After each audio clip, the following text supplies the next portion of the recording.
Assalamualaikum warahmatullahi wabarakatuh. Selamat datang di mata kuliah Oceanografi Fisika. Semoga dalam kondisi sehat dan semangat menjalani perkuliahan di semester ini. Sebelum menyaksikan materi dalam video ini, silakan lakukan presensi di SIAM masing-masing sesuai dengan jam perkuliahan mata kuliah ini. Dan berikut merupakan materi dalam pertemuan kali ini. Pada pertemuan kali ini kita akan membahas tentang pasang surut, di mana kita lihat dalam RPS pertemuan ini merupakan pertemuan minggu ke-11 dengan topik pasang surut, dan referensi yang digunakan adalah buku Dinamika Pantai serta buku Wave, Tide and Shallow Water Process. Adapun tujuan pembelajaran yaitu mahasiswa diharapkan mampu menjelaskan proses pembangkitan pasang surut, prediksi pasang surut, dan analisis harmonik pasang surut. Adapun topik bahasan yaitu terkait pendahuluan, pembangkit pasang surut, kemudian tipe-tipe pasang surut, komponen harmonik pasang surut, dan yang terakhir adalah terkait energi pasang surut. Kita masuk ke bahasan yang pertama terkait tidal atau pasang surut. Jadi kita bisa lihat di gambar ini ketika pasang dan ketika surut, di mana perbedaannya jauh sekali. Ketika pasang, kapal-kapal ini bisa bersandar di pelabuhan, tetapi ketika surut kita bisa lihat bahwa kapal ini seolah-olah karam di pelabuhan. Jadi apa sih terkait pasang surut ini? Jadi pasang surut merupakan gerakan naik dan turunnya permukaan air laut secara periodik dalam skala luas, di mana gaya penggerak pasang surut yaitu matahari, bulan, dan bumi. Jadi matahari gaya tarik-menarik antara matahari, bulan, dan rotasi bumi sehingga menggerakkan air yang ada di dalam bumi. Tapi pertanyaannya adalah kenapa bulan memiliki peranan yang lebih penting atau yang lebih besar jika dibandingkan dengan matahari? Jika kita lihat dari beratnya matahari dan juga bulan, ini sangat jauh berbeda, di mana matahari adalah beratnya 10 pangkat 30 kg, sedangkan bulan sendiri hanya 10 pangkat 22 kg. Jadi meskipun beratnya atau masanya dari matahari ini sangat besar, tetapi karena jaraknya bulan ke bumi itu lebih dekat, maka bulan ini memiliki pengaruh yang lebih besar terhadap pasang surut yang terjadi di bumi. Jadi ada namanya teori Newton atau teori equilibrium yang dikemukakan oleh Sir Isaac Newton. Jadi teori kesetimbangan pertama kali diperkenalkan oleh Sir Isaac Newton. Teori ini menerangkan sifat-sifat pasang surut secara kualitatif. Teori diasumsikan pada bumi ideal berbentuk bulat sempurna yang seluruh permukaannya ditutupi oleh air dengan distribusi massa yang seragam dan pengabaian terhadap pengaruh kelembaman atau inersia. Teori ini berkaitan dengan hubungan antara laut, massa air yang naik, bulan, dan matahari. Gaya pembangkit pasang surut akan menimbulkan air tinggi pada dua lokasi dan air rendah pada dua lokasi. Jadi pasang surut disebabkan oleh ketidakseimbangan antara tarikan gravitasi matahari dan bulan dan inersia air di bumi yang berotasi. Jadi jika sigma F sama dengan 0, atau jika resultan gaya pada suatu benda sama dengan 0, maka benda yang diam akan tetap diam dan benda yang bergerak akan tetap bergerak dengan kecepatan tetap selama tidak ada gaya eksternal yang mengenainya. Jadi ada rumus, Pak Newton ini memberikan rumus atau resultan gaya, yaitu F sama dengan G kali M1 M2 per R2, di mana M1 itu adalah masanya bulan, di mana yang M2 adalah massa bumi, dan R itu adalah jarak antara bulan dan bumi. Jadi kita bisa lihat di gambar bahwa ketika bulan dan bumi bersejajar, maka air yang ada di bumi itu akan tertarik oleh gravitasi bulan, di mana di sisi yang berlawanan akan tertarik keluar pula dengan adanya gaya inersia di bumi. Jadi ketika bulan berada di samping kanan kalau di gambar ini, maka di sisi kiri dari bumi itu juga akan ikut tertarik keluar karena adanya gaya inersia dari bumi. Adapun fenomena pasang surut yaitu terkait spring tide dan nip tide, di mana spring tide itu kita bisa lihat bahwa posisi bulan, bumi, dan matahari adalah sejajar, sedangkan pada posisi nip tide posisi bulan, bumi, dan matahari adalah 90 derajat. Jadi spring tide ini dapat memperkuat atau saling memperkuat pengaruh dari masing-masing gaya penggerak pasang surut, yaitu bulan dan matahari, di mana pada posisi spring tide biasanya terjadi pasang tertinggi. Nah, kebalikannya ketika terjadi nip tide, jadi pasang surut laut dengan surut minimum terjadi pada permukaan bumi, di mana posisi bumi, matahari, dan bulan adalah tegak lurus. Jadi dalam posisi nip tide biasanya terjadi surut terendah di bumi. Nah, ini adalah gambar variasi pasang surut karena perubahan posisi bumi, bulan, dan matahari. Jadi ketika bulan purnama dan bulan mati biasanya terjadi pasang tertinggi di bumi, sedangkan untuk seperempat akhir dan seperempat pertama atau nip tide biasanya terjadi surut terendah. Kemudian kita masuk ke tipe pasang surut. Jadi tipe pasang surut ada 4, yaitu diurnal, semi-diurnal, campuran condong semi-diurnal, dan campuran condong diurnal. Jadi kita sudah membahas ini di mata kuliah sebelumnya terkait diurnal. Jadi diurnal itu dalam satu hari terjadi 1 kali pasang dan 1 kali surut dengan ketinggian yang hampir sama. Periode pasang surutnya adalah 24 jam 50 menit. Kenapa 24 jam 50 menit? Karena ini kaitannya dengan revolusi bulan dan juga rotasi bumi. Jadi revolusi bulan ke bumi itu lebih dari 24 jam atau sekitar 24 jam 50 menit. Nah, jadi periode pasang surutnya adalah dalam satu hari terjadi 1 kali pasang dan 1 kali surut. Sedangkan yang kedua adalah semi diurnal, terjadi 2 kali pasang dan 2 kali surut dengan tinggi yang hampir sama, dimana kalau tadi adalah 24 jam 50 menit, nah maka pasang surut atau periode pasang surut ini yang semi diurnal adalah 12 jam 24 menit. Kemudian yang ketiga adalah mixed tide prevailing diurnal atau campuran condong ke diurnal. Jadi terjadi 1 kali pasang dan 1 kali surut, tetapi kadang-kadang untuk sementara waktu terjadi 2 kali pasang dan 2 kali surut dengan tinggi dan periode yang berbeda. Yang terakhir adalah campuran condong semi diurnal. Jadi 2 kali air pasang dan 2 kali surut, tetapi tinggi dan periodenya berbeda. Nah, kita bisa lihat di sini tipe pasang surut harian ganda, tunggal, campuran condong harian ganda, dan campuran condong ke harian tunggal. Jadi tinggi pasang surut adalah jarak vertikal antara air tertinggi dan air terendah yang berurutan. Periode pasang surut adalah waktu yang diperlukan dari posisi muka air pada muka air rata ke posisi yang sama berikutnya. Periode pasang surut bisa 12 jam 24 menit atau 24 jam 50 menit, yang tergantung pada tipe pasang surutnya.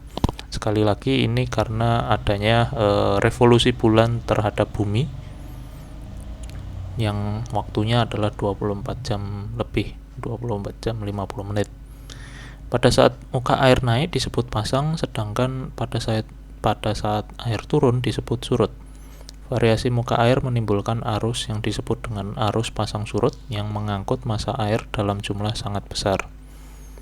Kesimpulannya, dari teori equilibrium atau teori kesetimbangannya Pak Newton, dari pasang surut menjelaskan tentang yang pertama, geographic variation of tidal period atau tipe-tipe pasang surut. Jadi diurnal, semi-diurnal, dan campuran. Jadi deklinasi bulan ini menyebabkan variasi dari pasang surut. Kemudian yang kedua adalah temporal variation of tidal period, jadi spring dan neap. Tide, jadi fase bulan dan posisi bulan dan matahari juga mempengaruhi terjadinya pasang surut ini tadi, spring tide dan neap tide. Jadi teori equilibrium atau teori kesetimbangannya Pak Newton memprediksikan bahwa setiap hari akan ada 2 high and 2 low tide, jadi 2 kali pasang dan 2 kali surut, di mana setiap pasang atau setiap pasang surut terjadi di waktu yang sama dari hari ke hari dengan ketinggian yang hampir sama. Nah, jadi semisal terjadi di hari ini pada jam 10 pagi terjadi pasang, maka di esok hari pada jam 10 juga akan terjadi pasang. Begitu juga seterusnya. Kemudian terkait komponen pasang surut, jadi teori perhitungan pasang surut yang pertama ada metode Dudson-Brewster yang sudah kita bahas di mata kuliah sebelumnya, di mana perhitungan pasang surut dengan pengamatan yang dilakukan selama 9 seri.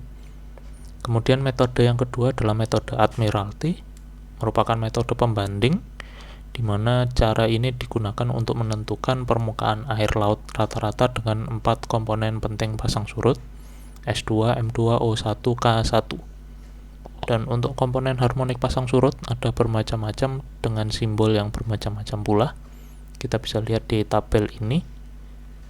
Kemudian ada namanya bilangan Fomsel atau F besar, di mana rumusnya adalah K1 plus O1 per M2 plus S2, di mana jika nilai F-nya adalah kurang dari 0,25, yaitu tipe pasutnya harian ganda, sedangkan ketika nilai F-nya lebih dari 3, maka tipe pasang surutnya adalah tunggal. Begitu seterusnya. Nah, kita bisa lihat contoh di sini. Jadi pengukuran pasang surut selama 1 bulan, di mana kita dapat mengetahui HHWL, MHWL, dan yang lainnya. Dan jika kita perbesar di bagian tertentu, maka ini merupakan bentuk dari gelombang. Nah, jadi sekali lagi baik pasang surut dan gelombang itu sebenarnya sama, tetapi yang membedakan adalah ketika gelombang itu diukur berdasarkan durasi waktu detik ataupun menit, sedangkan pasang surut ini diukurnya dalam satuan jam bahkan harian. Sehingga ketika kita perbesar di sana, itu adalah sekumpulan gelombang sebenarnya. Dan ini adalah definisinya yang bisa dibaca sendiri. Kemudian untuk pengukuran pasang surut biasa menggunakan palem pasut, dan juga yang lebih modern adalah tide gauge, di mana ini akan diletakkan di pelabuhan atau mungkin ada namanya tide house sendiri di sana untuk mengukur namanya pasang surut. Dan adapun yang secara otomatis atau kita bisa akses secara langsung di BIG, Badan Informasi Geospasial. Jadi contohnya adalah di Stasiun Sendang Biru di Malang. Jadi ditempatkan pada tide house, di mana di situ juga ada tide gauge-nya untuk mengukur pasang surut di daerah tersebut.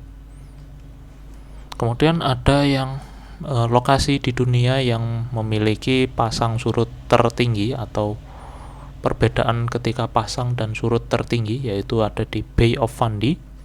Jadi ketika pasang dan surut memiliki ketinggian yang sangat berbeda. Jadi kita bisa lihat bisa sampai 15 meter ketika pasang, dan ketika surut bisa sampai hampir mendekati Samudra Atlantik. Kemudian untuk peta sebaran pasang surut di perairan Indonesia sendiri, yaitu menurut Ongko Songo dan Suyarno tahun 1989. Jadi kita bisa lihat daerah-daerah mana yang mengalami pasang surut harian ganda, pasang surut harian tunggal, dan yang campuran. Dan di buku Physical Oceanography of Seawater karangan Klaus Witke tahun 61 juga hampir serupa daerah-daerahnya. Di Indonesia peta persebaran pasang surut, harian tunggal, harian ganda, dan yang lainnya. Kemudian terkait tidal energy atau tidal power, jadi pasang surut tadi merupakan gerakan naik turunnya permukaan air laut secara periodik dalam skala luas. Energi pasang surut merupakan salah satu bentuk energi tertua yang digunakan oleh manusia. Ciri khusus teknologi energi pasang surut ini adalah terdapat teluk atau muara dengan fenomena pasang surut alami yang besar, kemudian dibuat tertutup dengan membangun sebuah bendungan. Nah, kita bisa lihat contohnya di gambar ini. Kemudian energi pasang surut diproduksi menggunakan turbin besar yang berada di bawah air. Turbin ini diletakkan di daerah yang memiliki pergerakan pasang surut tinggi dan didesain untuk menangkap gerak kinetik dari pasang surut air laut sehingga dapat menghasilkan listrik.